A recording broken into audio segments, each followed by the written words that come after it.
Good evening and welcome to the candidate forum for Park Board District 6. I'm Karen Varian, a member of the League of Women Voters, ABC, Anoka County. And I will be your moderator tonight. All candidates that have filed to run for this position have been invited to participate and are present tonight.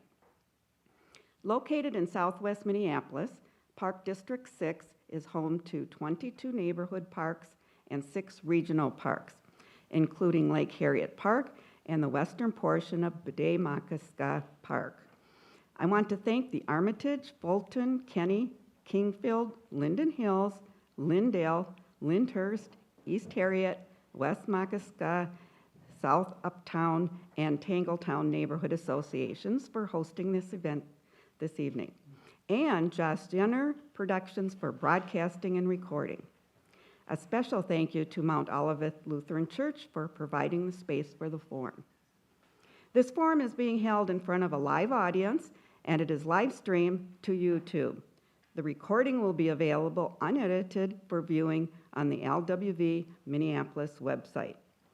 We ask that no campaign buttons or campaign t-shirts be worn in this room and that no signs or literature be distributed. Please remain as quiet as possible while the candidates are speaking so that everyone can hear. And please hold your applause until the end of the forum so that the candidates will have the maximum time to respond to your questions. We also request you silence your electronic devices. Sponsorship of this forum is a public service providing you with an opportunity to hear the candidates discuss important issues. The views expressed here tonight are those of the candidates and not those of the League of Women Voters or the host. Sponsorship of this forum is not an endorsement by the League or the host of any particular candidate. Just a reminder, Election Day is Tuesday, November 2nd, 2021, and early voting is now in progress. On your ballot, Minneapolis residents will have the opportunity to vote for the offices of Mayor, City Council, Board of Estimate and Taxation, and Park Board. There will also be charter amendments. Minneapolis has ranked choice voting elections. There is not a primary election. You have the power to rank candidates in the order of your preference on the November ballot. As you hear from the candidates, consider not just your first choice, but also your second and third choices as well. Let me introduce our candidates. We have Kathy Abeni, Bob Fine, Risa Hustad, and Barb Schlafer. I knew I was going to get that wrong. We will start the candidate forum with the opening statements. Each candidate will be given 2 minutes for the opening statement and 2 minutes for their closing statement. The order was determined by drawing numbers. We will begin with candidate Bob Fine will be the first one. And then the order of answering questions will be rotated thereafter. And candidates will have 1 minute to respond to the questions. Please note our timekeeper will have a 15-second sign and also have a stop sign to be sure each candidate has a total of 1 minute. Questions have been received in advance, and written questions will be taken from the audience. Questions that are unclear, hostile, or of a personal nature will not be asked. Those that fall into the same general topic area may be consolidated to allow us to cover as many topics as possible in the allotted time. You may pass your written questions to the side, to the wall area, and they will be picking them up on that side. We may not be able to ask all the questions submitted in the allocated time. All questions submitted are the property of the League of Women Voters. Let's begin with the opening statements. Bob Fine, you're first. Okay. Again, I'm Bob Fine, and I'm running for Park Board District 6 seat because I've been concerned about the direction of the Park Board, especially the last 4 years. My background is I was on the Park Board for 16 years. I won 2 terms citywide, and I had 2 terms I won in the district. I'm a real estate attorney. During my entire time on the park board, I was the board of estimate representative, so I served on that for 16 years.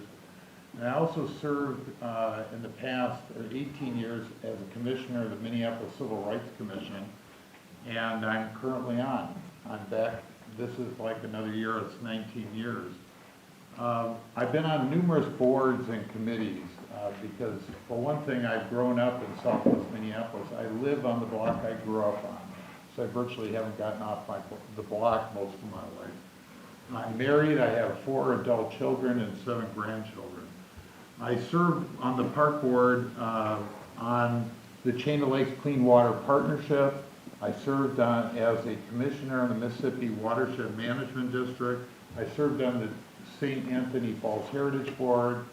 I served on the board of the Institute of Arts and Children's Theater, so I've been quite active my entire life. But one thing that people know me as is that I've been coaching youth for now 46 straight years, and they're all primarily in the Southwest area in my neighborhood, and I've probably coached well over 1,000 kids during that time. And to me, it's sort of a life hobby because it's all voluntary. And I find that my background can provide a lot of important background to changing what's been going on in the park board. Thank you. Okay, we'll go on to Kathy Abeny. Hi, first I'll say it's Kathy Abeny, and I want to first thank the League of Women Voters and the neighborhood associations for hosting this tonight. This is the first time we've had a chance to do something like this in person, so thank you so much. So, I'll tell you a little bit about me. I've lived in Minneapolis since the mid-'80s, and I've lived in Lyndhurst for 14 years. I live with my wife, and we have 3 kids. Our son is at the university, and we have daughters who are at Washburn in their senior year. Professionally, I'm a civil engineer, and I work in water resources. And in my current role, I'm principal civil engineer at the University of Minnesota, which means I manage infrastructure and natural systems for the campus, but also for other lands the university owns throughout the state. Prior to that, I worked for the City of Seattle Department of Transportation, and I worked at Hennepin County Transportation. So I have a long history of actually working in public systems and in the public sector. So I believe in public systems, or I wouldn't work in them. And a public system like the Minneapolis Park and Recreation Board, I feel, can do a lot of good in people's lives. So it's really important, that we steward that system thoughtfully and respectfully. Our parks need to be a place that are welcoming to everybody, and that's non-negotiable. In addition, our park board is the place where our natural resources in Minneapolis, our incredible natural resources, are stewarded. And it's our park system that manages those and our access to them. Throughout the campaign, I've talked to a lot of people, and there's a strong thread of common values that I think we can leverage by meeting people where they are. And I believe that somebody with a background anyway, I got cut off. Thanks. Thank you. We'll go on now to Barb Schlafer. You got it. Greetings, everyone. I want to say a big thank you to the neighborhood associations who set out early last spring to make this happen for the people of Southwest Minneapolis, and I'm so grateful. And to the League for doing what you do so well, and to Mount Olivet for being here and hosting us with a live audience. I am Barb Schlafer. I use she, her pronouns, and I live in the Fulton neighborhood with my spouse, and we have 2 adult children who live in Minneapolis. Think about the Minnehaha Falls and Lake Harriet and Theodore Wirth Park and Powderhorn Park and the Grand Rounds Parkway. We have an amazing park system in this city. It's extraordinary, and unless you've lived elsewhere, you might not realize how unique it is. It's unique in that we all have access to these creeks and lakes, and it's unique in its funding structure, and in its governance and just its sheer size and its access, connectivity, et cetera. With a budget of about $125 million a year, the Park Board Commissioners have a huge job, and that funding comes from more than half a dozen different sources and has all kinds of strings attached. So it's a big job, and I believe I'm running, well, I know I'm running, because I believe my background and experience and my passion for parks has prepared me well for this work. I have worked in many large and complex organizations. I've worked for boards, I've chaired boards, I've led departments, and I've advocated at the legislature on behalf of several state agencies. So I believe deeply in the power of parks and their power to bring about equity and strengthen communities. I bring 4 priorities. One is protect the natural environment. 2 is support our youth with accessible and affordable programs, maintain our parks responsibly, and be steadfast and intentional about our commitment to equity. And stop. Thank you. And next we'll go to Risa Husted. Hey everybody. My name is Risa Hustad, and I just want to thank the League of Women Voters and the neighborhood organizations for finally bringing us all together in person today. I want to give a shout out to everybody watching at home. Thank you so much for your commitment to nonpartisan forums. It's really the bedrock of our local democracy. I grew up in Minneapolis, next to the chain of lakes, to a family of small business owners. I am a dog parent. I have a background in outdoor education and recreation therapy. I've worked in the outdoor industry for the last decade. And while I have been a leader in the outdoor world for my whole professional life, the work that brought me to run as your next commissioner of District 6 was seeing people who were unhoused in the park across the street from my house last year, and watching the staff and the neighborhood come together to figure out right now solutions to folks who were experiencing, frankly, the worst effects of a humanitarian crisis that the whole world saw. We built a community together, the staff, my neighbors, both housed and unhoused. All of those folks, by the way, we were able to leverage to find dignified housing solutions for. So all housed now.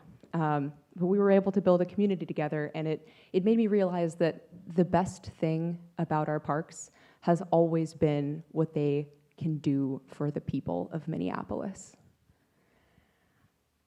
My day job is in managing budgets in the millions and building and collaborating with people across the world. But the thing that I want to do for Minneapolis is make our parks accessible, sustainable, safe, and expand programming for all of our youth. And that's why I'm going to ask you to rank me on the ballot on or before November. Thank you. We will now proceed to the question phase of this. I will ask the question once. Let me know if you would like it repeated. And the first question will be going to Kathy Abney. Is that right? No, did I miss that wrong? Benny, I keep on, last names are challenging. I got Barb's over here.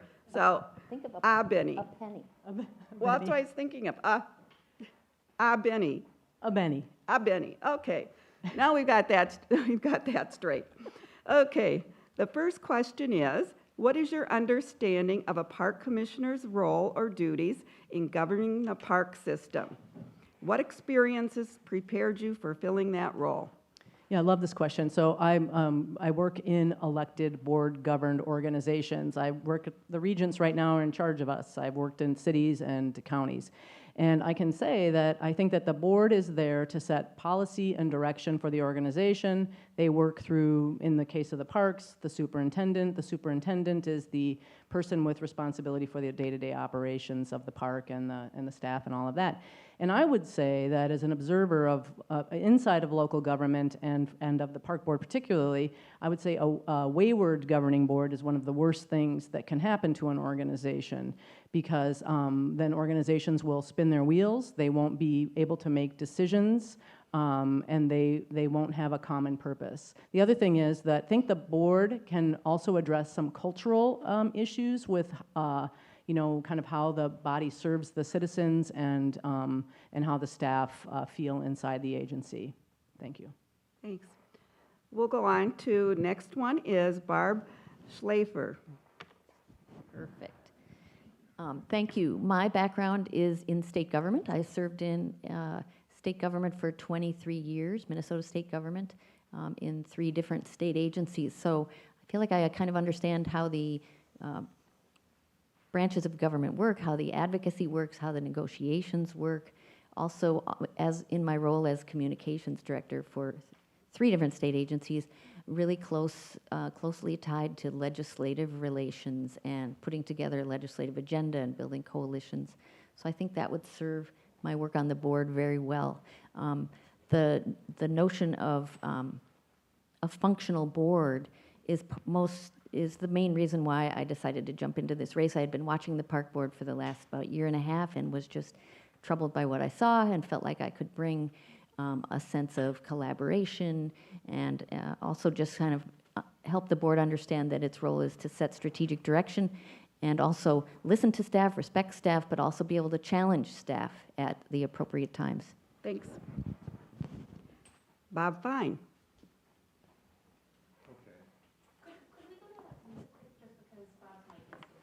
Do you want to use this? He's I the, don't know if it's gonna work.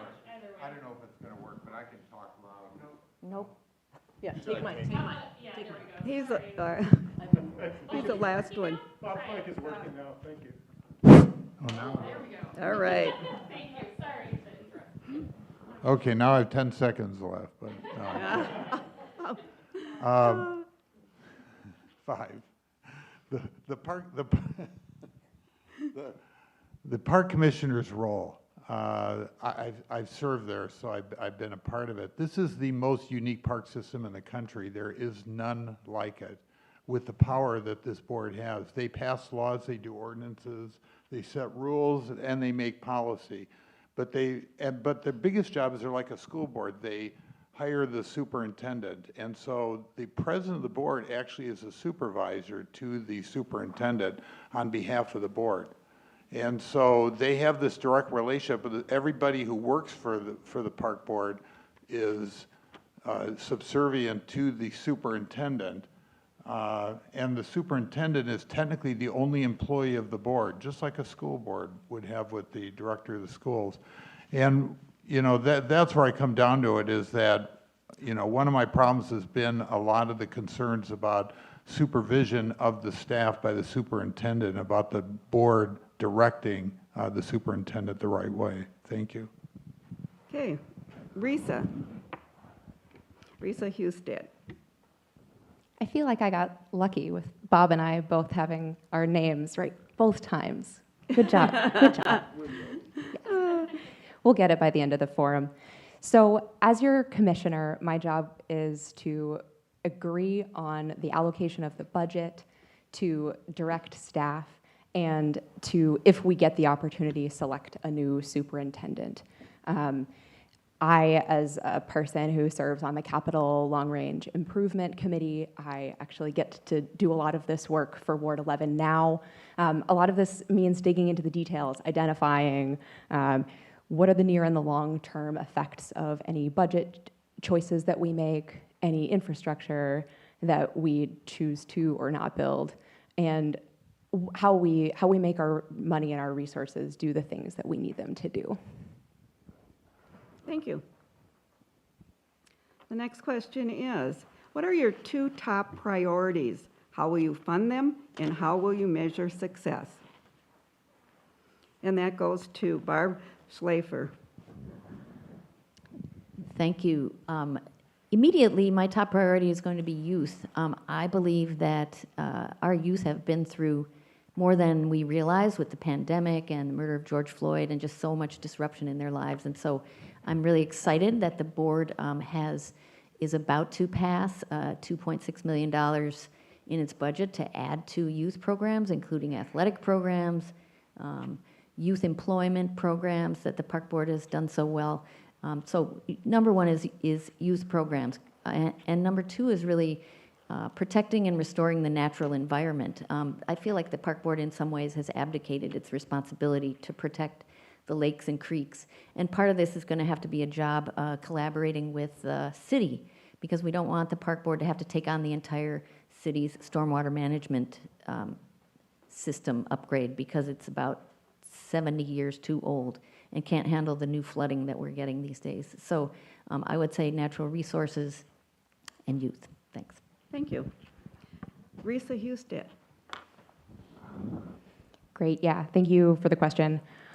So for me, as a transportation and environmental justice advocate, one thing that I really would like to see in my first year as your commissioner, if I am able to collaborate with the other commissioners on passing this, is a sister program to the Safe Routes to School program called the Safe Routes to Parks program, or if anybody has a more creative name, I'm all ears. And this is because in my neighborhood and in a lot of neighborhoods around the cities, we have some of the best parks in the country. But while everybody in Minneapolis lives within a 10-minute walk of our parks, not all of our parks are equally connected to the neighborhoods in which people who need to access them live and spend their time. I want to make sure that we can have some top-down analysis of how people are getting to our parks. And with that being said, I would like to invest in more robust youth programming in the system, especially informal playtimes like open gym time. Thank you. Bob Fine. Not sure if I can use this mic. Oh, I can.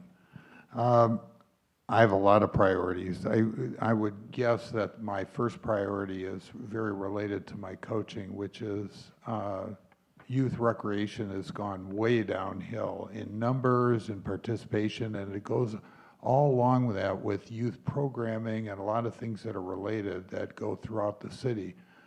And I think we need to, it's not even just fund it, we need to put emphasis back at our 49 neighborhood centers that this is an important issue to keep our youth employed and doing different things, including being involved in recreation throughout the city.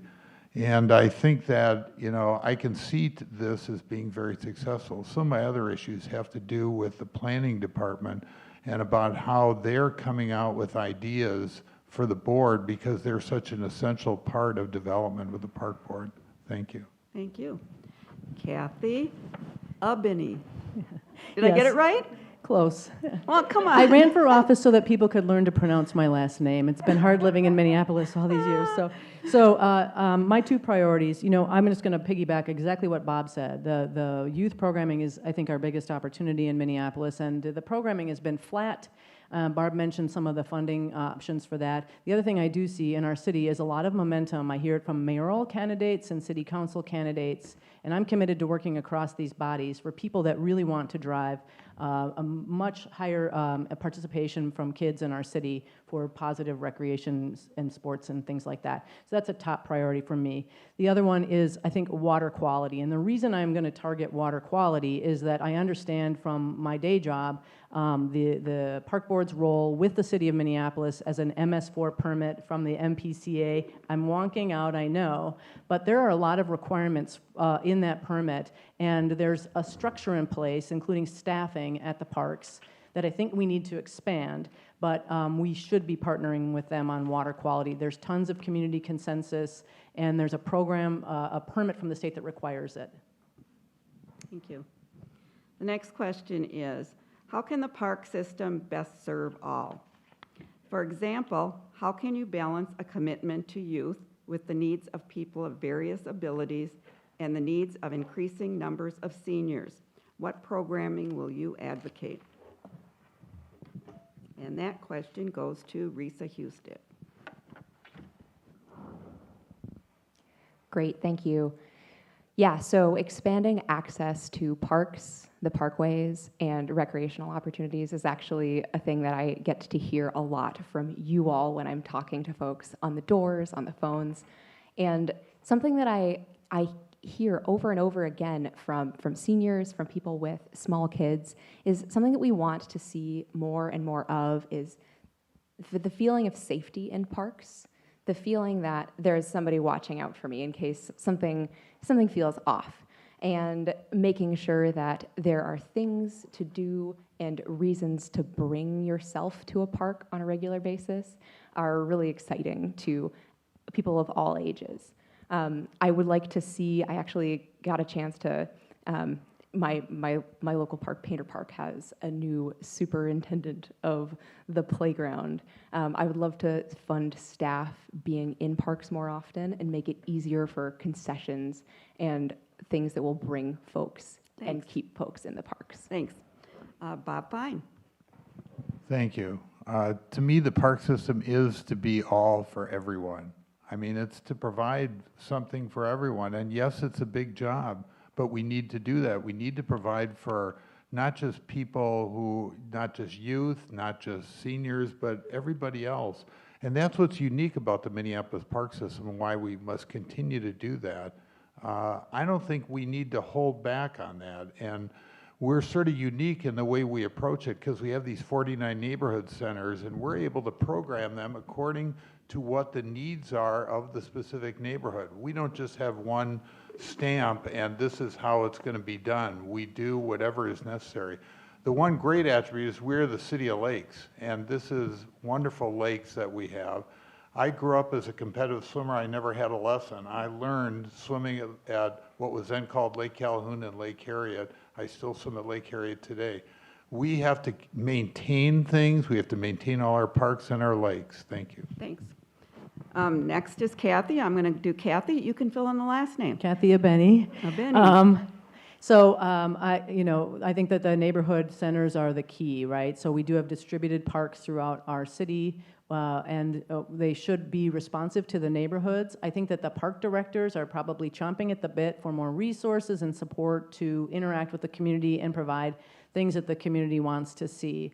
I would say that we also have an opportunity. A lot of our rec centers have been turned over to basically daycare centers, and I use them too through the Rec Plus program, and that's fine, but there's also a time of day where they're not being used for that, and it would be great to see if we could get some more activities for seniors and things like that at that time. Now, I would also say I've asked a lot of seniors knocking on doors in other places. They don't seem to necessarily want that, at least in Southwest, but there might be parts of the city where that's important. And then finally, I think that one way we can serve the homeless or people with experiencing homelessness in Minneapolis is maybe there's some rec centers where they're nearby shelter or something like that, where there could be some kind of meetups there and hanging out, playing cards, drinking coffee, something like that. Thanks. And next is Barb Schlafer. Thank you. To the point of serving all ages, I think, again, as my colleagues have said, back to the recreation centers, they should be, if they're not, the hub of the community. And I am so impressed with the work of the neighborhood associations. And so if we can free those park directors to work more closely with the neighborhood association and identify what that neighborhood wants, what that neighborhood needs. Are there some daytime, during school hour programs that seniors would be really jazzed about doing? Could be book club, could be just, meeting places, meet there for lunch, do some yoga. So I feel like that's something that's happening sporadically, but it's not system-wide, and the park directors need to have their hands untied a little bit on that. We do have adult leagues, and in general, an active park is a safe park, so I really feel like the key to serving all is through those recreation centers. Thanks. Thanks. The next question is, please share the ideas that you will advocate for changes or improvement in youth programming. And we'll start with Bob Fine. Well, that can be sort of multifaceted. When I think about youth programming, what I'm thinking about is, especially in some areas of the city, is that we get older youth participating And we've done this a lot in the past where they are actually the leaders and they're the instructors for the younger youth. Get them involved, get them to understand that they can grow up and be part of the parks and continue to do that. The other end of it is recreation, and I think this is where it's sort of fallen off. This last summer, I coached a team that was in 7th and 8th grade. We have 49 neighborhood centers, and there was my team and one other in the city. That's it. 2 teams. Nobody's participating. Northern half of the city, I've been coaching softball most of the last decade or two. You know, I understand there's almost not a single kid in North or Northeast Minneapolis that's signed up. Thanks. Kathy Abeny. Yes. I get that? I think that I kind of lost track of the. Can you read the question again? I'm sorry. Please share the ideas that you will advocate for changes or improvement in youth programming. Okay, yeah. So I think that one of the big opportunities we have is some of the partnerships that are out there. So there's been a lot of work through the Loppet Foundation of getting kids into more individual sports and things like that. I know for a fact I've met with or talked with a number of sports organizations where they can't get a foothold in the parks, and I think that that's crazy. So I would like to see stuff like that change. The other thing is, though, the parks can also be just kind of a hangout place too, or a place for, you know, being in nature. And if we can make the park areas safe enough, you know, to explore and be in the more wild parts of our parks as well for kids. Let them do some more free range stuff, which I think is going to be more of a value we see coming up with the parents coming up now. So I think just the goal should be getting kids into our parks, making our parks safe and our city safe so they can get there, whatever it takes. That's a top priority, honestly. Thanks. Barb Schlafer. Thanks. Yeah, I believe strongly that we need to really work hard in the next year and more to make sure that we give the families in this city reasons to stay in Minneapolis. And programs are a great reason to have them stay. And park programs are the one sort of group of programs that are really accessible to everybody, that can get kids that are non-competitive outside and off screens. And I also feel as though the parks has a great start on youth employment. They have a small youth employment program for at-risk kids, 14 to, I want to say 19. Gets them outside, working in the parks, learning about careers, and they work through the summer and they make real money. And then they also get some leadership development training as well. So double down on that. And then I feel like the parks have an untapped capacity to work on environmental education as well. Let's make sure kids understand the importance of the natural world and the ecosystem so that they fight to protect it in the future. Thanks. Thanks. Risa Husted. Great. Yeah, thank you for this question. And I would like to start by saying that whatever the outcome of the election, I can't wait to work with you, Barb, on environmental education in the parks system. After we tackle environmental ed through the parks system, I have gotten feedback from friends and neighbors that it is very difficult to access our parks programming, that our website user interface feels not usable, that people have a hard time knowing what's available and what their kids, what their family wants to do in the parks program. Making sure that we're working through our neighborhood organizations and meeting people where they are to make sure that folks understand what's out there and connect with those things as they see fit is priority number one. After a person goes through their teens and they can participate in the Teen Teamworks program, I want to see every kid in Minneapolis who wants green jobs to have them. I can't wait to fund that program. Thank you. Next question. What is your understanding of the Racial Equity Action Plan and other strategies to increase equity in the parks? And that question goes to Kathy. Kathy Abeny. So Abeny. my understanding of that plan is that it is in place now, but it will be revised up after the adoption of the comp plan. And what it's doing is it's looking at the Parks for All plan, I should call it that. That's the plan that's still open. What it's doing is it's saying that we'll know we have equity when. That is how it's framed, and it's looking at disparities, and I think that's right. One of the things, though, that I want to be sure that we're realistic about with what the parks can do is the parks can provide programming, and there are some things that would be absolutely measurable, like participation by kids or people in other parts of the city that aren't Southwest and things like that. Those are ways we can measure success. But there are other things that are written in there that I think would be hard for the parks to do on their own. It's going to take partnerships with other types of agencies in the county and so on. Thank you. Barb Schlafer. Thank you. The question was about the Equity Action Plan. I think to finish that sentence, we know we will be equitable when race, ethnicity, socioeconomic status is not a predictor of participation in parks programs across the city. That's one measure anyway. And that aspect of the action plan also includes the equity matrix, which is a new way, I'm told it's new in the country, which is hard to believe, that the park board weights capital investments based on the neighborhood need and whether those needs are in marginalized communities or not. So just to make sure that certain parts of the city are not getting more, and in fact the parts of the city that have higher need get much more. And I'm in strong support of that. I think there's another piece to that too about environmental justice. And it looks like I'm not going to have time to talk much about environmental justice across the city, but it involves the tree canopy and community engagement, et cetera. Thanks. Risa Husted. Great, yes. Plans are great things. We love making them in the parks system. Something that I love about the action plan is there are measurable steps. And I do believe that getting to a point of equity in our system is going to require us to go through some checks and balances, but justice is a practice, not a box to check. I have actually gotten a lot of chance to use the equity matrix in that we weigh infrastructure projects using that matrix.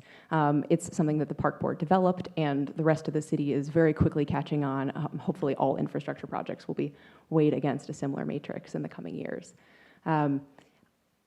This is going to take time and work and practice, and we're going to need to do more than check in at the end of a project to make sure that everybody in our system is being served. Thanks. Bob Fine. Thank you. Since I've spent virtually 2 decades of my life as a civil rights commissioner, and I have a background in civil rights, I've always had my own internal racial equity plan. And I think that when I was on the board, we abided by that. We didn't have to set another plan to sort of do that. And what did we do? We did a lot of things. We did a lot more development, especially in North Minneapolis. And it wasn't just North Minneapolis. If we can have development, any of these areas in the city, we can help to improve both the parks and the community. What we did in the north side, and which I negotiated a number of the transactions on behalf of the park board, was to start acquiring land along the river and to start putting on the river on the north side what we have on the south side, which we already had trails and parks. And the park board still hasn't completed that, but we were making a lot of headway till I left the board 8 years ago. Thank you. Thanks. Next question is kind of a similar question having to do with racial disparities, and you may have answered some of it already, but this is a question from the audience I'd like to get in. Minneapolis has the most racial disparities. What can the park board do to remedy this long overdue issue? And that first goes to Barb Schlafer. Thank you. I think, thank you. I'm able to finish my answer from the last time around.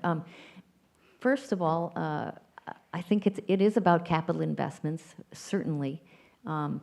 We have to start there, and it's obvious both in neighborhood parks and in our regional parks to make sure that marginalized neighborhoods are getting the best investments. And those investments ought to be based on really good, honest community engagement and what those neighborhoods feel as though they need most for public health, for safety, for their just overall well-being. So, and then two, back to environmental justice.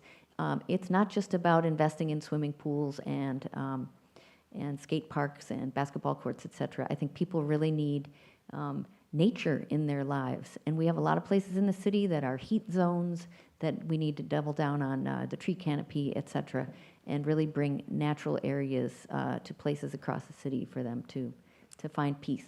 Thanks. Risa Husted. Yes, thank you. I do appreciate more than one question on this topic. Thank you. So the park system is actually the #1 childcare provider outside of our Minneapolis public schools in the city of Minneapolis. I'm looking forward to offerings that operate as childcare, increasing those so that we can relieve the cost burden of childcare on families. I want to invest more in our youth and our young adults, making sure that we're fully funding the Teen Teamworks program going forward. And I would love to see passing a more robust tree levy to make sure that we're getting ahead on our 200,000 tree deficit. We have not gotten any headway in replacing the tree canopy that we lost from the tornado 9 years ago in North Minneapolis, and making sure that we're investing in these communities so that our parks can be for everybody. Thanks. Bob Fine. Thank you. The whole issue of racial disparity and how the park board can change that is a very difficult question, because the park board has a mission to maintain its parks. It isn't the city, it isn't the same as the city council, and there's a limit on what they can do. Obviously, we can try and do whatever we can in racial disparity, and we should continue to do that, and I know we've done a lot of that in the past, but we also can't ignore other parts of our park system. So we have to consider racial disparity, and it sort of ties into what I said before, was that, you know, we must continue to deal with this whole issue of racial equity as an important issue. It's going to be an important issue going forward, and we must also think in terms of security, like especially in some of the poorer areas of the city. We have a great park police force, and they provide a great security for our park system. Thank you. Kathy Abeny. Yes, so as Risa said, it's not a box to check, and I think that's a really important thing, okay? And as Bob said, though, and I agree, and I tried to sort of say that in my last answer, this is also, if we're talking specifically, the question was about disparities, we have to sort of think about what's in the wheelhouse of the park board, right? And so certain things are in their wheelhouse, and I think if we do it right and we don't get distracted and try to solve, you know, everything around disparities with the parks, I think that it would also create change in other public systems that need to step up to the plate as well. I think this is really important. So we shouldn't do it performatively like we're checking a box. We should get super serious about the stuff in the wheelhouse of the parks and do that and drive that change from the parks. That's what I'd like to see. Thanks. Next question is, what is your position on homeless encampments in the parks? Should encampments be allowed? How should they be handled if they develop? And that goes to Risa Husted. When I was working for the Boy Scouts of America, we had this saying, I'll paraphrase it for you. When you plan for piss poor performance, you get piss poor results. We have been seeing people take shelter in our parks forever. And when we fail to plan for things, when we do not have robust, agile systems to respond to any kind of crisis that might arise in our lifetimes or a decade from now, 100 years from now, we are destined to fail. What I saw from last summer was very courageous staff members stepping up to the plate where our board had frankly not done the work that they needed to do to collaborate with Hennepin County and nonprofits ahead of time to meet the needs of people taking shelter in parks. leveraging our relationships is the only way forward. Thank you. Bob Fine. Yeah, thank you. I have a real simple answer to this that isn't as simple because it doesn't deal with all the homeless issues, but it's no to encampments. We shouldn't, that is far and away something that is not the mission of the Minneapolis Park Board. Neither is it a mission of the school board or the library system. I mean, you could have encampments at every place, but this gets away from what are the parks for. And it isn't to house people. That isn't why we created our park system, and that they're going to house these people. And it brings up sort of an interesting issue I heard our mayor say last night, because he said, we actually have more beds for homeless and that aren't being used. We have a lot of beds that aren't being used. Why? One of the reasons, of course, people want to stay with their family. Another is they can't have drugs in structured facilities. We don't need that in our parks. Our kids, our adults can't use our parks if we continue to allow encampments. Thank you. Thanks. Kathy Abeny. Yes, and I appreciate Bob's very clear answer on that. And I think it's important for the candidates to state their positions clearly. I'm also a no. I do not believe that the Minneapolis Park and Recreation Board should expand into the social service area. I understand how things happened last summer, and I'm not going to Monday morning quarterback some of the decisions that were made, but this is not, I think we now know that that doesn't work. The other thing is, and I don't think I've heard anybody answer that, what would we do to prevent this from happening? So this has happened in Minneapolis for years, and it's happened, I work at the university, we've had encampments that will form in areas. So people that work at the park board, the staff that might be the first ones to encounter people who are camping, who might be in some distress, certainly need training. And a path, some kind of process, and I'm not trying to say we process people, but something that they can actually do to help those people that are in distress or starting to camp in our parks. And then we need to do that as soon as possible. Thank you. Thanks. Barb Slafer.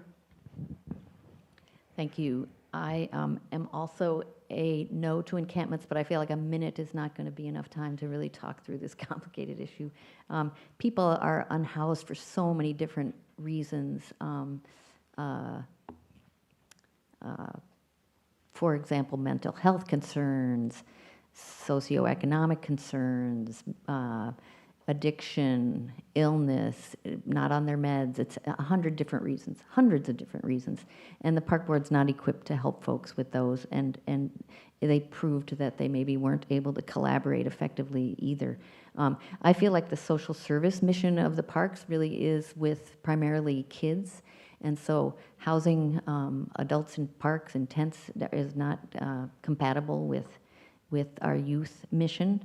I feel like, too, I've talked with Jason Ohado, the police chief, and he sounds like he has more of a compassionate approach.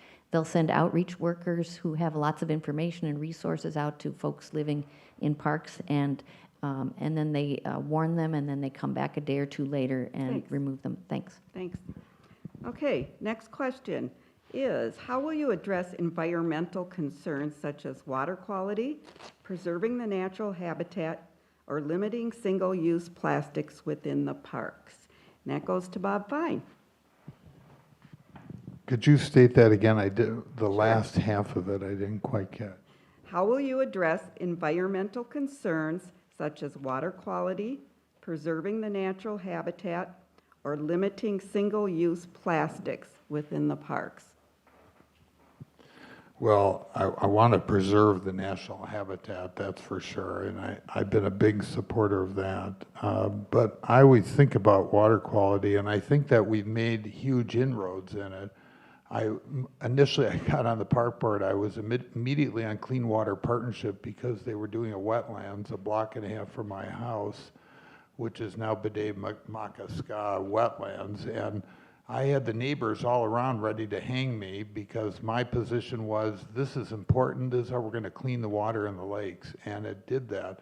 I started as a lifeguard in the park system. I spent 6 years as a lifeguard and a manager. I worked for the park board, and I saw how bad the lakes were, and the wetlands cleaned them up. And it also got me involved as a Mississippi Watershed Management Commissioner, and working with the Minnehaha Creek Watershed District and working and dealing with water quality, which is ever so important. Thanks. Kathy Abney. Yeah, so this is what I do in my day job. So I work at the university, and the University of Minnesota has something called an MS4 permit. It's a permit from the state, and it requires stormwater management, basically. I manage that permit for the U. There's another one that's the city and the park board are co-permittees on. There's a lot inside of the requirements of that program that could be happening. I would say that in my role at the university, that is one of the things that I have a lot of insight into, how the city functions and how it doesn't function. And the park board cannot go this alone. The park board, lakes and water bodies are at the bottom of the hills for a reason. That's why they're filled with water. They're just like giant puddles. And oftentimes there are pipes connecting from the street system. So we need to work with the city, and I'm absolutely committed. I think if we can make some progress on water quality, I think that would be really meaningful for other types of progress we need to make in our city. Thanks. Barb Schlafer. Water quality, I agree with a lot of what Kathy said.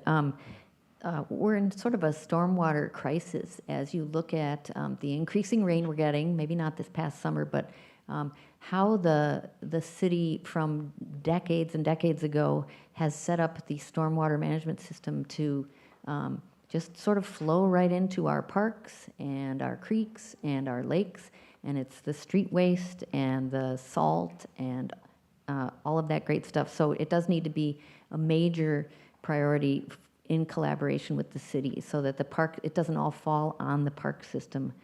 There are some ideas in the master plan, such as water collection tanks beneath some of the baseball fields and soccer fields in some of the neighborhood parks. And I just want to say too, because I'm running out of time, yes, let's ban single-use plastics, please, throughout the city if we can. Thanks. Risa Husted. Yeah, great. Thank you for this question. I think if there's one thing that we learned from this last year, it's about time to trust scientists. We're in a climate crisis, and if and when the staff come to me with a concern, I want to listen and lead with whatever we can do to mitigate or remove a short or long-term risk to a habitat, to a water source. I believe that we're going to need to work with state and local agencies on our infrastructure crumbling that as it is, making sure to check in on our regional habitat needs to make sure that Minneapolis is doing its part to provide what we can for example, birds. And with single-use plastics and other consumer level concerns, making it easy to make the right choice, both in our parks facilities and outside of them. Thanks. Thanks. Next question has somewhat to do with the environment here. How will you balance the current use of funds for all with being a reasonable steward of the environment? And that question goes to Kathy Abney. Did you say funds? Funds. How would you balance the use of funds for reasonable stewardship of the environment? Yep. Well, okay, so there's been a lot of talk about, so for example, the equity matrix and so on as being kind of groundbreaking in Minnesota. But I will tell you, as a civil engineer, which I'm going to mention a lot in this whole campaign, but that there's actually been something called the triple bottom line for a long, long time in progressive places, not usually in this country. And what the triple bottom line does is it looks at not only the financial bottom line for decision making, which I can tell you, no matter how hard you push on some of this, it often comes down to that. I see it a lot and have throughout my career. But you look at the social, which would cover some of the things in the equity matrix, and the environmental. And I would really love to see that. And so even if you end up not making the decision, you understand the costs. And we already have mechanisms for this. We have things like our environmental assessment worksheets and the environmental quality board process. It is always asked these questions. We should be leveraging it and then transparently deciding against it sometimes if we're making financial decisions, but we should get it on the table for the citizens. I think they'd like to see it. Thank you. Okay, everybody had a chance to answer that, right? No, we started with you. Barb Schleifer. There is a plan. I know the park board is sort of immersed in plans on plans, but there's one plan that really caught my eye. It's called the Natural Areas Plan Phase 2.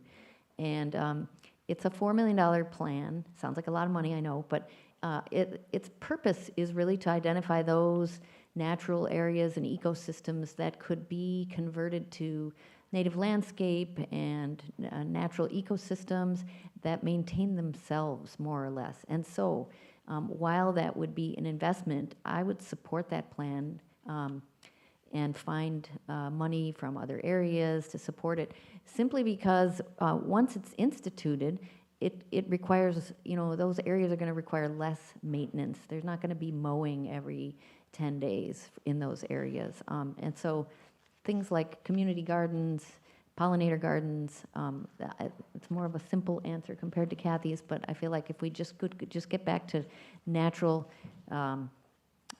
restoration of natural areas, we can go a long way in cutting costs and bringing back nature. Risa Husted. Yeah, thank you. I just want to really quick clarify. Is this question about stewardship of funds, stewardship of environment, or stewardship of all infrastructure? Okay, how will you balance the current use of funds for all with being a responsible steward of the environment? Great. I'm reading it as it is. I'll work with that. Thank you. Thank you. I really appreciate it. Yeah, so in terms of where our money goes and how we're using the funds that we do have to make the best impact on our local ecosystem, I think that we need to be leveraging our volunteers and their time. Currently we have one volunteer coordinator, and frankly, all the volunteers that I've spoken to would love more staff time to help direct them to do the things that they want to do in the park system. And making sure to help with the pipeline, so increase funds if we require more to do the stewardship work that our system requires. Working with our regional and state reps, we have a great advocate for the parks users in Scott Dibble here in the Southwest to make sure that the plans that we have can be seen in our lifetime. Thank you. Thanks. Bob Fine. Thank you. To balance the funds is sort of like saying what are we going to spend the money on? Frankly, the park board has to spend a lot of money to operate the system. Whether it's $50 million or it's $60 million, they have a lot to maintain, and they must continue to do it. There's also the important thing about doing things with the environment. Well, it's true with the environment as it is with other issues. What I spend a lot of time on is spending time with, frankly, state legislators, trying to get money from them, because of a lot of our problems aren't really just coming from the city of Minneapolis. For instance, the way our lakes were getting a lot of sewer runoff that was coming from storm sewers all the way from Minnetonka that would come towards my area, or this area, or from Bloomington that would come all the way to Lake Nokomis, and so we'd get the legislature to come up with the additional funds we needed. Thank you. Okay, the next question is, please address the role of the neighborhood associations and the role of park board interaction with them. Budgets have been cut over 60%. What is the future of neighborhood associations? And that goes to Barb Schleifer. Thanks. As I said earlier, I think the neighborhood associations are critical for the health of the city. Didn't know the exact amount that they had been cut, but I had heard about cuts, and I feel like there's a synergy that could be developed between recreation centers and the neighborhood associations to really kind of help build them both up to build strong communities. I don't think the park board has any say or jurisdiction over neighborhood association budgets, but if it did, I would be in favor of boosting those to make sure that you can keep doing the great work that you do. Risa Husted. Yeah, so I will always defer to neighborhoods, to what neighbors want to do with their neighborhood org funding. I know several neighborhood organizations want to combine or reduce what they're doing in their capacity, and I just want to make sure that I can support neighborhood organizations in that work and really have these conversations early with them. What are you doing now that you don't think you will be able to do with the 2022 budget that you've been presented? And how can the park board pick up the slack? What can we do to ease your burden and make sure that the neighborhoods that you're serving are not seeing a reduction in services? Thank you. Thanks. Barb Fine. Barb Fine. Bob Fine. I knew you'd get it wrong eventually. Anyways, the uniqueness about Minneapolis is our park system has a park within about 6 blocks of every home in the city. Not exactly, but pretty close. And those neighborhoods are the heart of our city. And we must continue to get them involved and to make them part of it. We don't have anything technically to do with the funding of them, but we should be very supportive of them. And a lot of times, you know, I found that we're supportive of them through the city council to make sure that they understand how important every one of those neighborhoods are and how we eventually are going to deal with them. Thank you. Thanks. Kathy Abney. Yeah, if I understood the question, I believe that the neighborhood budgets, for example, neighborhood association budgets here in this part of the city probably aren't going to be bouncing back in anytime soon. I think this is where we are with those. However, Minneapolis, from everything I can tell, is filled with engaged citizens. I hope that the neighborhood associations remain strong. I think they provide a really important conduit. One of the things that I admire, Councilmember Lene Palmisano has, I think, an excellent track record of working through the associations and making connections to through the associations, and I would like to do the same thing if I end up being elected to the seat. I want to attend neighborhood meetings in all the neighborhoods that I'd represent and to communicate what's happening and then bring needs back. So I think it's a really important thing that I hope that even with budgets waning in this part of the city that we keep as active bodies. Thanks. Thanks. Next question is, what is the role of the park police, given the potential changes in the Minneapolis Park Police Department? And how will Department of Public Safety affect safety in the parks? And how should the park police work with the MPD or new department? So it's kind of a long question, but I think you kind of get the gist of it. Having to do with the police department. Okay, and we will start with Risa Husted. Great, yeah. I think this is the question on everybody's mind in Minneapolis right now is, dependent on how we vote in November, what is the future of safety in our public spaces? I was able to chat with Chief Ohado a couple of weeks ago, and I think that we are on the same page on a lot of parks safety issues. We have a Parks Police Department that's 33 sworn officers, and it is independent from our Minneapolis Police Department. But how will we support safety in parks if there is a drastic change to public safety citywide? Making sure that we're fully funding staff that are able to be in parks, making people feel safe in parks by investing in things like pedestrian level lighting systems so that everyone feels like they can be seen when they're using our public spaces, and a variety of other creative solutions to make sure that everybody feels supported when they're using the parks. Thank you. Thanks. Bob Fine. Thank you. We have a unique park police system, unique in this country. It is totally an independent system that's controlled by the park board. They're trained and they're qualified the same way that the city police are, but we operate separately. I'm not sure what somebody's trying to talk about when they talk about Department of Public Safety, but I know this. The park police are extremely important to the citizens, to people who live in different areas of the city, maybe not so much around here, but a lot of other areas. They're especially important to our staff, to our park staff. You think of a neighborhood center as occupied by one full-time employee sometimes. If they don't know that there's park police who get called, You know, you don't understand how hard it would be to sort of keep employees. They know that, and city police will be the first to tell you, they don't come to deal with fights in the parks. They feel they deal with bigger things. The park police are so important to keeping that safety factor. Thanks. Kathy Abeni. Yes, as Bob said, the Park Police is independent from the City of Minneapolis Police, and the charter change, however it goes down, won't have any impact on the Park Police. I like the idea that it is a separate police organization because it allows the Park Board to set priorities or policy around what's important, and also to try different things. Where I work at the University of Minnesota, they're doing some cool stuff already.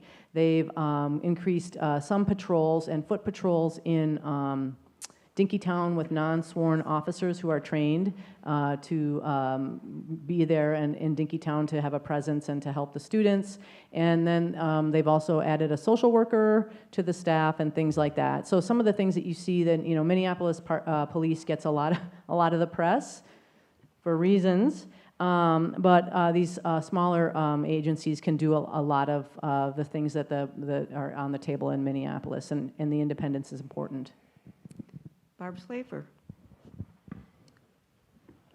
Yeah, the Park Police, as everyone has articulated, is a separate entity from the MPD. And in conversations with Chief Ohado, as well as just evidence that I've seen, there's a different culture, one of community engagement, and the chief says that that's easier to maintain and to manage and to create in a much smaller agency like the Park Police.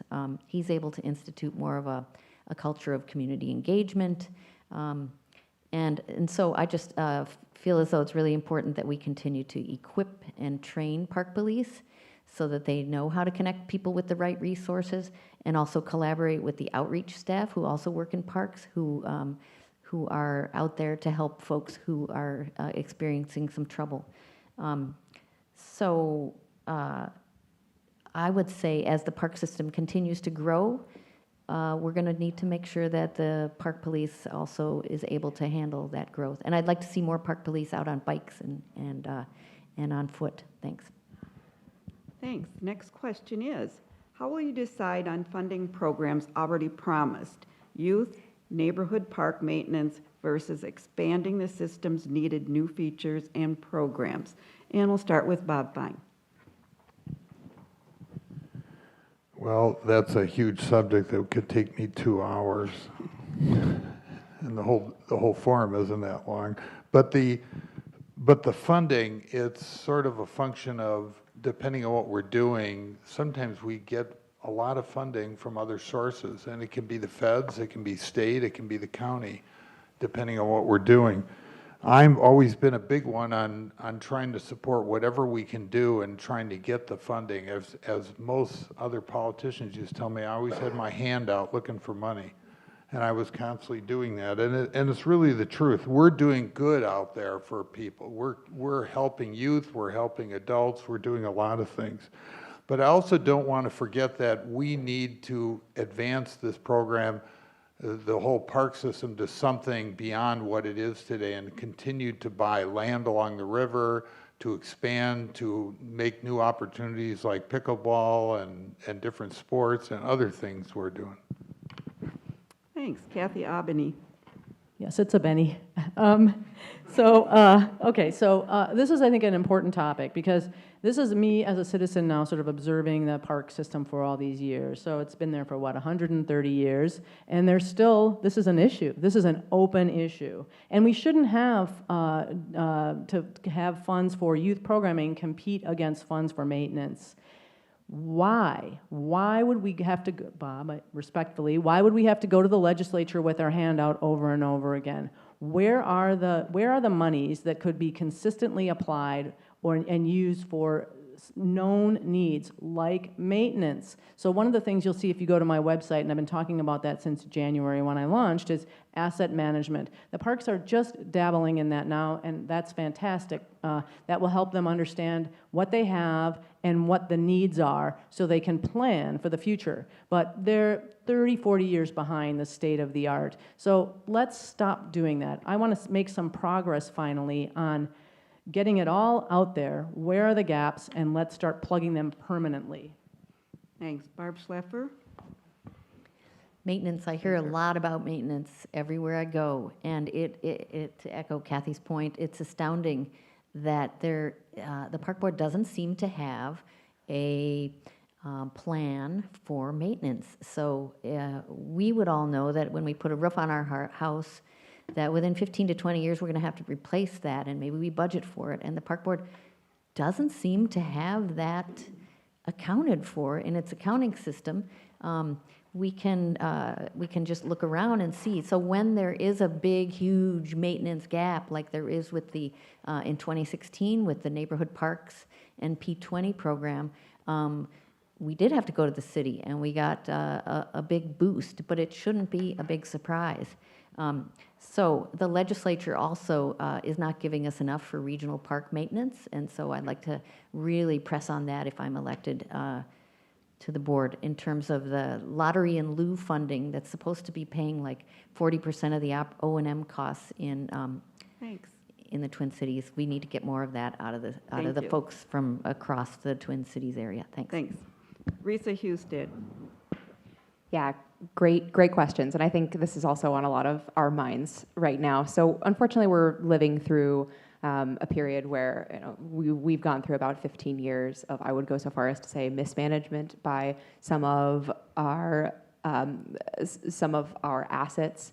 And I believe, because the people who I know and love who are on the board tell me that there is restructuring and reorganizing going on, that this won't be happening in the future. But right now we have several assets that are frankly crumbling, and we have to find creative ways to figure out how to close those gaps in the meantime. We cannot save our own house while it's crumbling, for sure. Making sure that going forward, the structure of the park board does everything it can to optimize our assets, optimize our resources, so that we can do things like seal holes in our pavement when they appear, and not have to commit to reconstructing a whole section of parkway long after it's overdue. Thank you. Thanks. Next question is, do you support the 2022 park levy? And please explain. And we'll start with Kathy Benny. Yes, I do support this, and from what I can see of it now, it's being promoted for all for youth programming, and I'm personally in favor of maximizing that.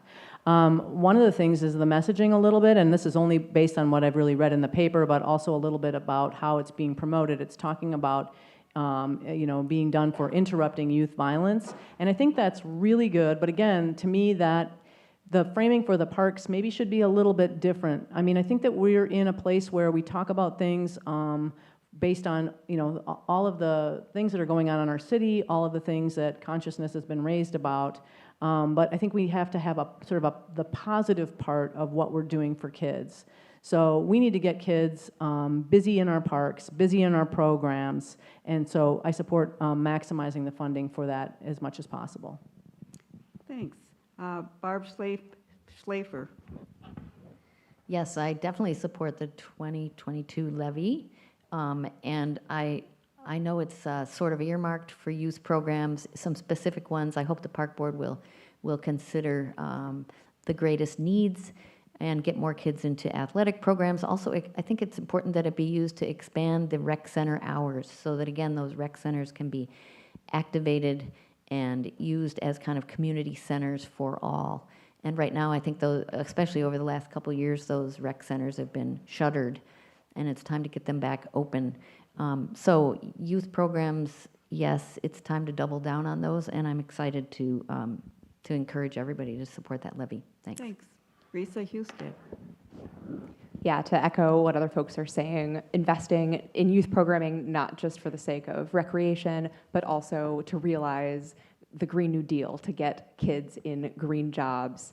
I am excited about other long-term solutions that snuck into the levy. I'd recommend everyone dig into the details if you have that side of you that really wants to read some PDFs this evening.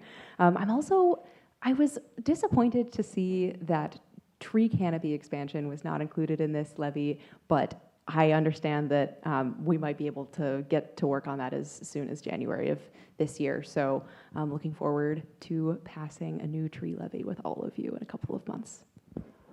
Bob Fine. Thank you. I don't think that's an easy question to answer, whether you support the 2022 park levy, because it's up to the current board, and it's not going to be up to the board that's elected, that's going to take office in 2021, that they're going to be in next year. So, of course, I support parks getting the money and doing it, but it's a matter of, I'm not about here to pinpoint everything in the budget and say this is where I think things should go, because I think there's a lot of things that need to change in the park board, and I think it's real evident when you see a lot of the lack of maintenance and things like that. I wanted to clarify something on an issue, just to say about where I have hands out for money. The county board comes to me and they say, for every kid you can keep out of one of our programs, we're willing to give you that money, which we spend $250 a day, for example. If you can keep so many kids out of our programs, just think of what we're willing to offer you. Thanks. Next question is, the Parks for All plan gives the board broad criteria for selling parkland, if there is an approved plan, opening the door to the development of parkland for other uses. What criteria and process would you use to dispose of any land, especially given the need for more green space, addressing mental and physical well-being as the density in the city increases? Another long question, but I think you get the gist of that one, right? Okay, and this one goes to Barb Schlafer.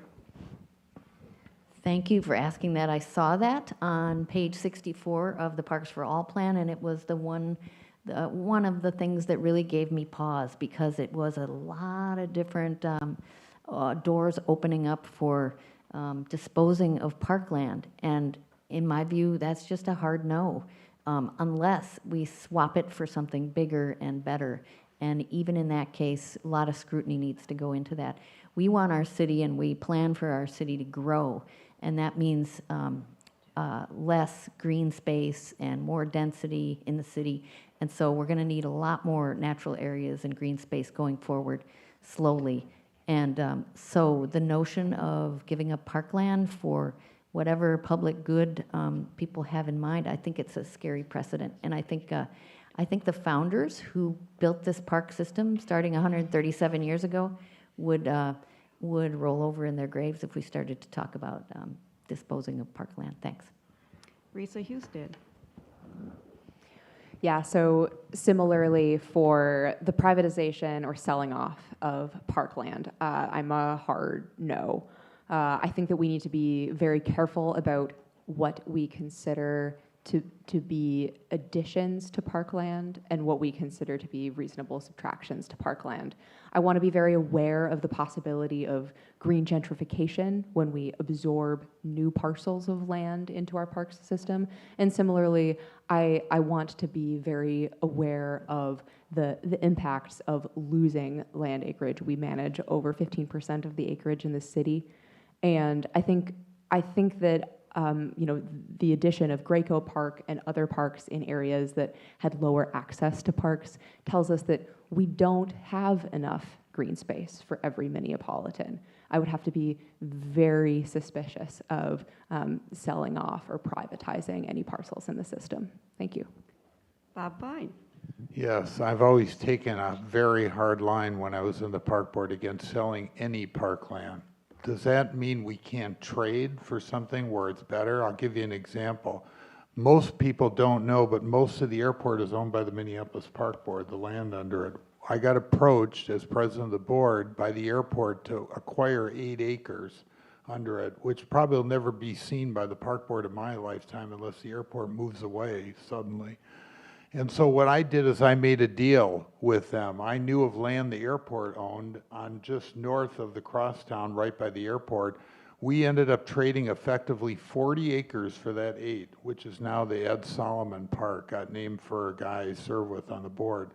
That's a little bit different than selling land. Sale of land, absolutely not. This is all parkland. Let's see how much we can get back as part of our park system. That's my motto. Thanks. And then we go to Kathy Abeni. Yes, so I think you've got some consensus here. I would also be a hard no for selling parkland. I think we do need to be adding more parkland as we add more density, and that's another area we would need to work with the city of Minneapolis on. So, and the other thing I'll say, and Bob, I'm not picking on you, but I also am very uncomfortable with the idea of park board commissioners who might go out on their own and start to negotiate land transactions on behalf of the citizens of Minneapolis without it going through the right committees, consensus, all of that stuff. If we're going to be adding to our park system, that's a role of the entire board, and with good support from the staff at the Minneapolis Park and Recreation Board. So we're planful. We know how we're going to maintain it, and we know what we're going to do with that land. So. Thank you. This is going to be the last question now. We're running out of time here. Do you see opportunities for public-private partnerships? How much effort should be put into this? And we will start with Risa Houston. Great, thank you. We actually already have a number of public-private partnerships in our system, and I plan on honoring the relationships that we already have with organizations like the Lopet Foundation. I think that they've done good work in the system. With that being said, I want to make sure that public land stays public and also that public work stays public. When we choose to go behind the backs of our staff to make contracts with people outside of our organization, when we have staff members who can be boots on the ground, who are the most knowledgeable about our parks system, oftentimes we do a disservice to our system and to our staff. And I would need to read all the fine print before considering a private partnership. Thank you. Bob Fine. Yes, public-private partnerships are an important function, I think, and it's important that that the park board continue to deal with entities outside to try and do things together, because we can do an awful lot if we do things together. An example is our relationship with just the semi-public entities, the Walker Arts Center and the Minneapolis Institute of Arts, who are two of the top 10 art institutes in the country, and the programs we can do together, not only with our neighborhood parks, but with the park system generally. But it also includes other relationships that we have. There's a lot of different kind of entities that we deal with, and I think that the park board should continue to do that and not foreclose that. Thank you. Kathy Benny. Yes, I think that public-private partnerships have a specific role, and as others have said, there have been examples, the Lopet, I would say some of the restaurant operations in the parks and things like that. So I think what we would want to avoid is any privatization of any assets or infrastructure where the park board is giving away their exclusive rights for another entity to make money. That's a hard no. But there may be areas of expertise related to programming and sports that it might, particularly for kids, that might be a really good opportunity for us to take advantage of in our parks. And there are models of success for that. So I'm very much in favor of it. As a civil engineer, I'm very much against privatization of infrastructure. That happens in other parts of the country. We don't do that here, and there's good reasons why. We should keep things in the commons in the commons. Thank you. Barb Schlafer.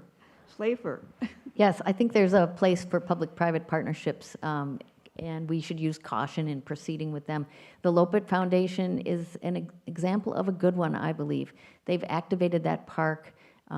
They've got volunteers in the schools in North Minneapolis. They've got hundreds of kids out on skis and just outside and off screens and learning a new sport. And the park board wasn't going to be able to do that. They weren't going to be able to groom the trails to perfection and get everybody involved in that park like it is now. So I believe too the concessionaires are a good way to partner with local private organizations. I think we have the park board has a partnership with several partnerships with the YMCA and some others. So within reason, I think it can work. We just need to be careful. Thanks.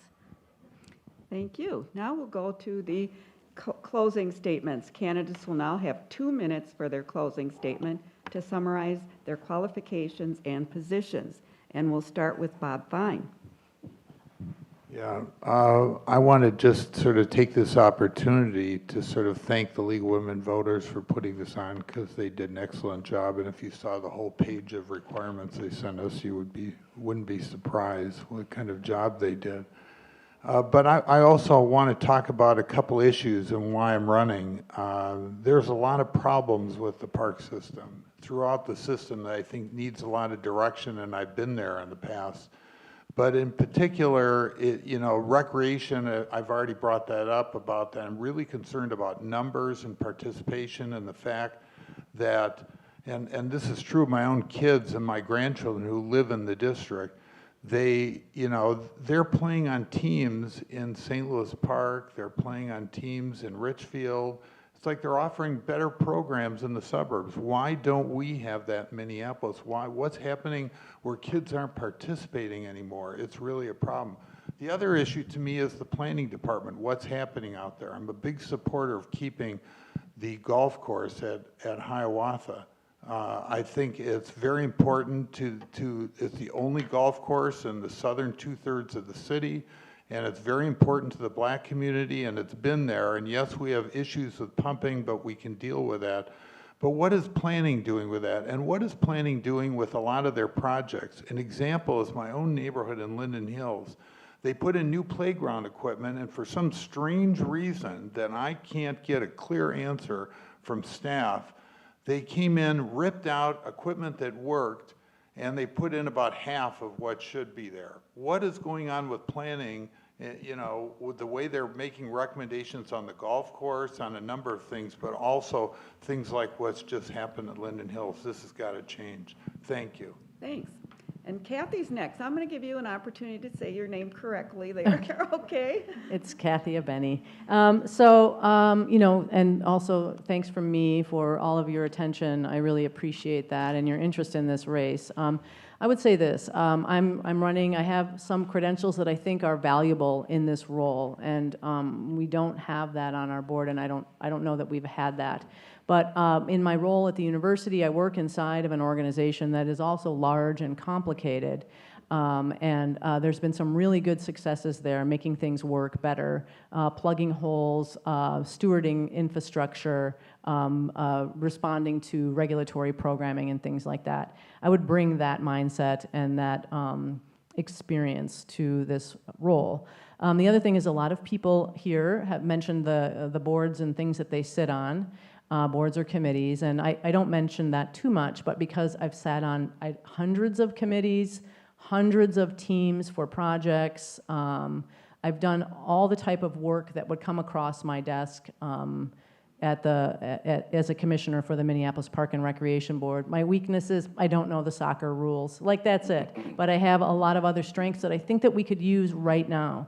The other thing is I have a vision for working with other public bodies in the city. The park board cannot go alone with this. We have areas where we really want progress in Minneapolis, particularly related to disparities, particularly related to equity and our children. And it needs a team effort, and I'm really committed to that. And like I said, in my career, I've had success working across organizations, getting results, and making things function. And then finally, I've heard comments about funding and so on. We've got to get creative and all of that. No, we have to get ordinary. We don't need to be creative year after year. We need to find permanent ways to fund what we have, just as if we owned this as a house or something like that.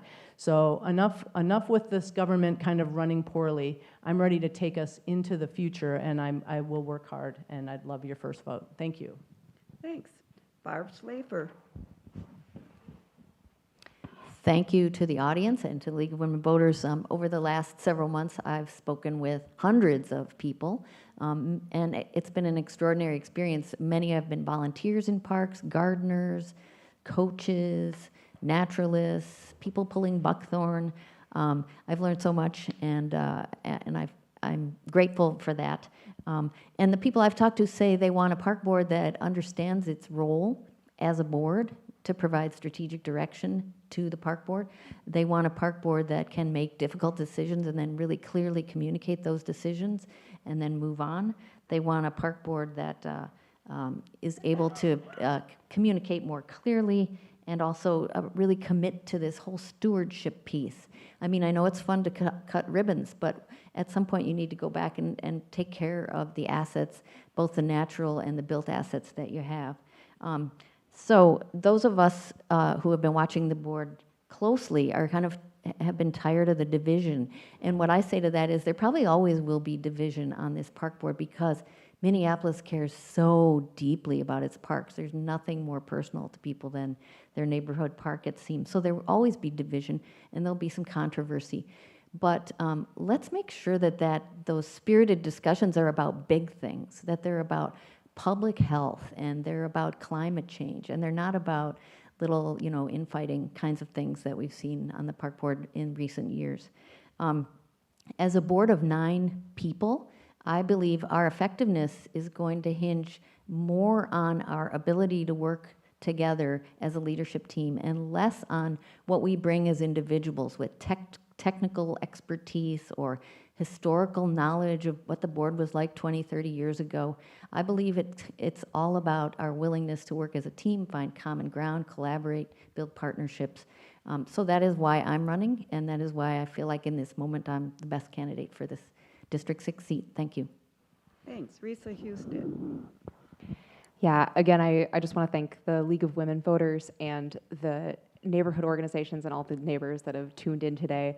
I didn't enter this race lightly. I was looking forward to championing a pragmatic progressive like myself who had a vision for our parks, not just what we could preserve about them, but how we could build them into the robust, resilient things that we're going to need in the impending climate crisis for our kids and our grandkids to appreciate for decades to come.